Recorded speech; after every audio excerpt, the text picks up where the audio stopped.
বিসমিল্লাহির রহমানির রহিম।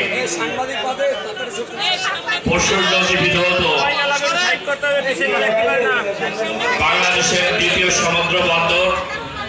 মংলা পোর্টের প্রাণকেন্দ্রে রিমঝিম চত্বরে আজকের এই ঐতিহাসিক মহান মে দিবস আন্তর্জাতিক শ্রমিক দিবস উপলক্ষে শ্রমজীবী মানুষের অধিকার আন্দোলনের এই দিনে আজকের এই সভার সম্মানিত সভাপতি উপজেলা শ্রমিক দলের আহ্বায়ক মোহাম্মদ জামাল হোসেন, উপস্থিত রয়েছেন জেলা শ্রমিক দলের সাধারণ সম্পাদক শ্রমিক নেতা বিশিষ্ট শ্রমিক নেতা আবু হানিফ শানু, উপস্থিত রয়েছে এই বাংলার মুক্তিযোদ্ধা দলের কমান্ডার বীর মুক্তিযোদ্ধা আবু হানিফ, উপস্থিত রয়েছেন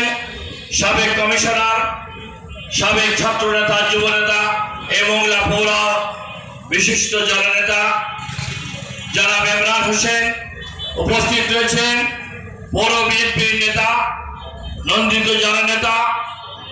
মানিক, উপস্থিত রয়েছেন আমাদের যুব দলের অহংকার উপজেলার সভাপতি, সাবেক ছাত্র নেতা, যুব নেতা, বরিষ্ঠ নেতৃত্ব